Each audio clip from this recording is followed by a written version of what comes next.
I'm a beginner. Haven't you heard of beginner's luck?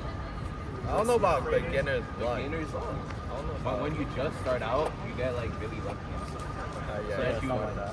Yeah, so that you keep playing. That's It's called beginner's luck. That's a knee slapper.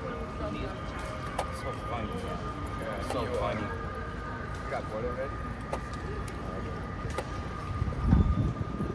Damn. Jimmy, are you fine? Equal material.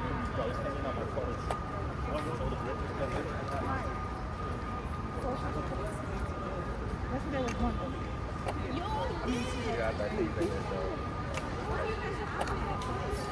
Confidence Even is your blind confidence. blind confidence, equal material. Isn't that just delusion? My bro might have a point.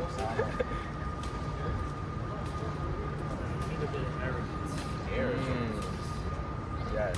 I never taught you guys that.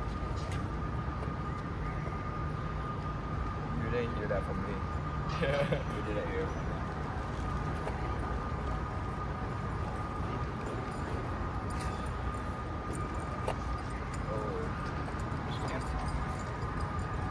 Cha-cha, we Please don't touch me. Oh my goodness. What did I just say? Oh, what a structure. What did I just say? What a structure. Just said please don't touch me. There he goes, bro. Yeah, I Just said please don't touch me. What's wrong with you?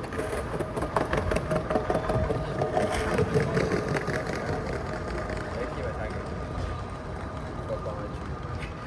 Okay, not that much, not that much. Dang. Oh no. Like, did I hurt you or something? Like, what's going on?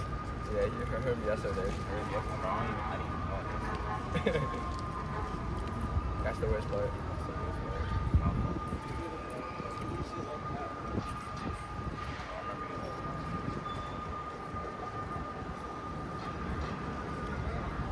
You see, he didn't think the pawn could go forward.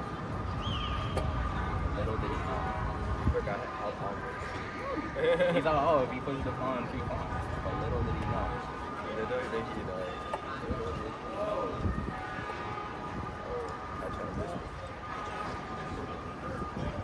What's up, game? It just started.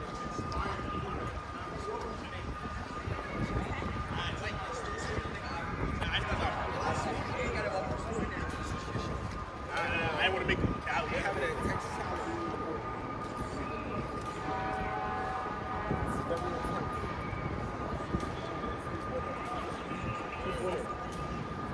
Even material. So far. I might lose the game.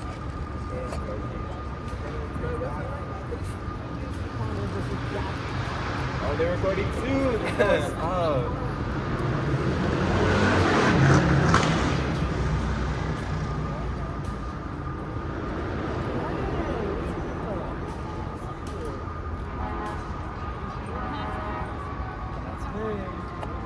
Hopefully, if I move fast enough, you'll just slide.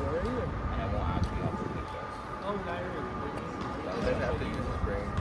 Hopefully, I won't have to. Yes.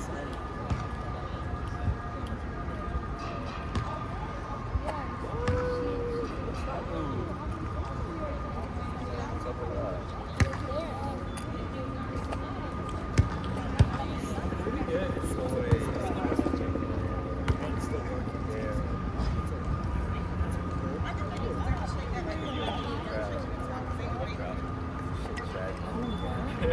Bro, nothing happened. Nothing has happened so far. A lot has happened so far. Look at this game. He has the queen and the knight.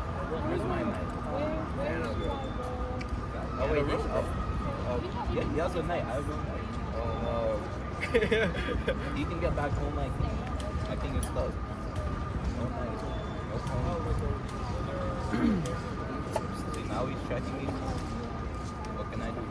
Pretty years for Oh my goodness. Not pleasant. Not pleasant at all. We're gonna be back. We're gonna be.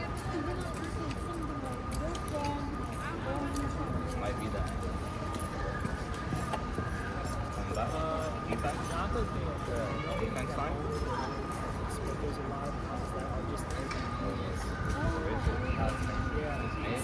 You sure? But I think your king can move. I can Oh, move. if But your where's king it gonna can go? move, Where's it gonna go? There? you see, I told you it's not fair. Hey guys, Vivid here. I just want to say thank you to everyone for watching my first ever YouTube video. On this channel, I'm planning to make informational content like how to get better at chess and openings, but I also want to play fun chess games and share them with you. Because I think we can all agree that the main reason we play chess is because it's fun and interesting. So I want to be able to share my games with you and have fun along the way. But once again, I just want to say thank you so much to everyone watching this video. I appreciate each and every one of you. And with that being said, let's jump into the analysis. Okay, so the game started with the moves d4, d5, pretty normal.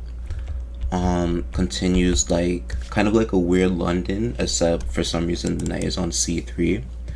And already the game gets even weirder because instead of playing a normal move like e3 or knight f3, I chose to play the move f3. And the reason I played the move f3 is because black has developed their knight and bishop in a way where both pieces are fighting for the e4 square, whereas the only piece I have that defends that square would be my knight on c3. So if I were to play a move like e3 or knight f3, black could very easily play something like e6, develop the bishop, pin my knight, and put a piece on e4, which could be a little bit annoying. So f3 basically stops any of black's pieces from getting to the e4 square. And not only that, after e6, I actually used the pawn on f3 to play g4 and h4, because now if black were to play a random move like a6, then I would be threatening to trap the bishop, because no matter where the bishop goes, any square the bishop goes, it would be captured. So obviously my opponent did not fall for this. Instead he played the move h5, stopping me from trapping his bishop. I continued with the move g5, and a few trades happen, and we get to this position where black has castled, the pawn on h5 is under attack, it's defended by g6, and now I have to decide what to do from here. All my pieces are developed, black has already castled, and it's not the best position for me. As you can tell by the doubled pawns, it's a little bit awkward. Black definitely got the advantage in the opening. I brought my knight back because I wanted my pawn on f4 to be defended and my knight on g3 as well. My opponent develops as well, and I played this weird move rook g1, which is basically trying to sacrifice my knight in the future and then push the pawn with the rook behind the pawn. So, but here my opponent realized that I wanted to develop an attack on the king side. So a very common idea is that if your opponent's attacking on the king side or in the center, you want to attack on a different side of the board, because now I have to pay attention to something else. So I can't ignore this move, right? If I ignore this move, then c4 is going to come, my opponent could take, queen b6 becomes a move of pressure on d4 and b2. So here I played the move c3, defending my center, and after c4 and b5, if you look at white's pieces, my queen, my knights, my rooks, everything is developed except for the rook on a1. So because of that, I thought the best move, or at least a good move, would be for me to castle long and develop both my king and my rook at the same time. But as you can probably tell by the valuation and some of the arrows, this move is actually losing immediately. And the reason why castling is such a bad move here is because black can just go queen c7, play a5, and after rook b8, then right, the attack is very quick. black will very quickly play b4, bring the knights in, and with my knights scattered on the king side, I can't really defend my king, and I'll probably get checkmate the next couple of moves. Luckily that did not happen. My opponent played the move queen a5, which is still a strong move, but it stops him from putting a pawn on a5, so it's not the best. The queen is much better on c7 because then you can play pawn to a5, but okay. So queen a5, I play the move a3, stopping any b4 ideas for now, and it was in this position where the game started to shift a little bit. So if I were to sit back and do nothing in this position, right, like I said, knight a4 is an idea, the queen's gonna go to c7, a5, b4, and I'll probably lose. So when you're in a bad position, or when you don't have a lot going on, when your pieces don't have squares to go to, a good idea is often to make squares for your pieces. And you can pause the video if you want to try to find the move yourself, but the saving idea for me in this position that brings the game back to somewhat equality is f5. Because even though I'm losing a pawn, this pawn can be captured 3 different ways. Even though I'm losing a pawn, after my opponent captures back, now this pawn on d5 is a little bit weaker, and when the pawn was on f4, this knight wasn't able to move. All of its squares were occupied by other pieces. This knight literally had no moves at all. But after f5 and pawn captures, suddenly my knight is jumping to f4, and the king starts to feel a little less safe. Now that there's so many knights around the king, and the open e file could be useful as well. So my opponent brings his knight back, trying to defend the king a little bit. But what this does is this gives me a chance to first take the e file, which I probably should have done with my other rook, since this rook on d1 doesn't do much. But after the move rook e7, I got a little ambitious here, and I played this capture, which was not the best. The reason I can't rush to capture the pawn is because if I capture like this, after a move like queen b6, right, I can't actually play the move knight to f6. That would lead to knight captures, pawn takes, and I would just lose a pawn in that. So because of that, I don't have any useful squares, and I wasn't really too sure what to do in this position. I just sacrificed the knight. My attack wasn't that strong. I can't take the pawn because it's defended by the knight. So I brought my knight back to f4, trying to put a little bit of pressure on d5 pawn.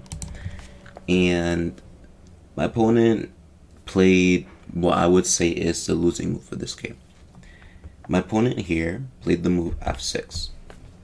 And as you can see by the evaluation bar, that is a big mistake. The reason f6 is such a big mistake is because if you look at the king, suddenly there are a lot of empty squares that my piece could try to get to attack the king. But not only does it weaken the king, it ignores one of my main ideas with bringing the knight back to f4. So for those of you who know, in the spirit of Gotham chess, in this position, I sacrificed the rook.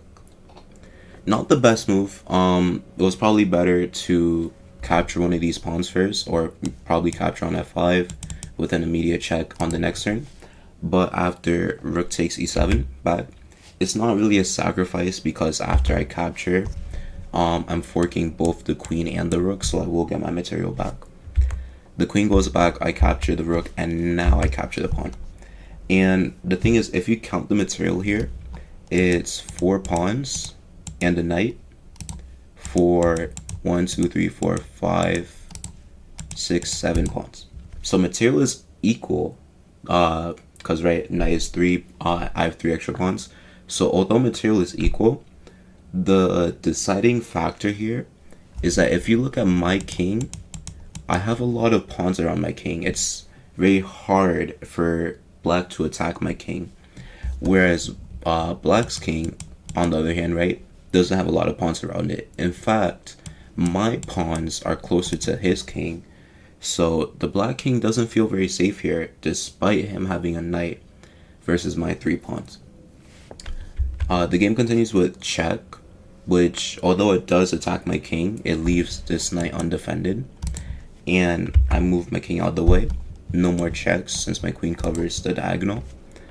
And after rook to e8, I probably could have took the knight, but instead I played what I think is a stronger move, is taking this pawn, because now I can still take the knight if I wanted to, but my opponent played the move queen e6, trying to trade queens while also stopping me from removing his knight.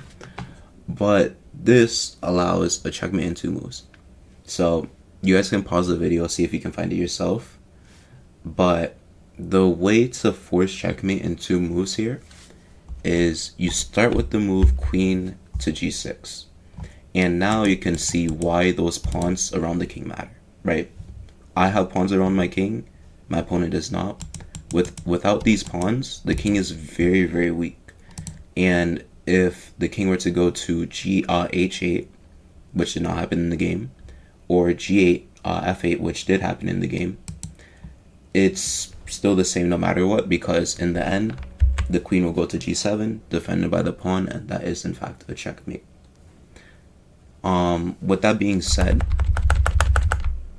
what probably should have happened in the game is, instead of f6, what my opponent probably should have done is played a move like queen d6, because what this does is this attacks the knight while also defending the pawn. So now this idea of rook takes e7 wouldn't even be good, because if I try to capture on d5, not only am I losing a knight, but it's not even a fork anymore. So, and even aside from that, he could also capture my knight with check first, and then capture my rook on the next turn. So, queen d6, and I'm not too sure what I would have done here.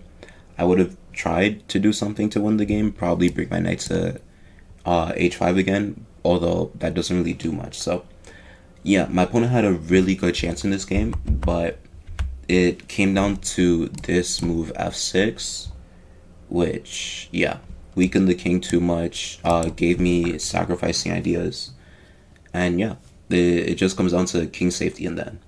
So that's it for today. Thank you very much for watching this video, and I hope everyone has a great day. Bye.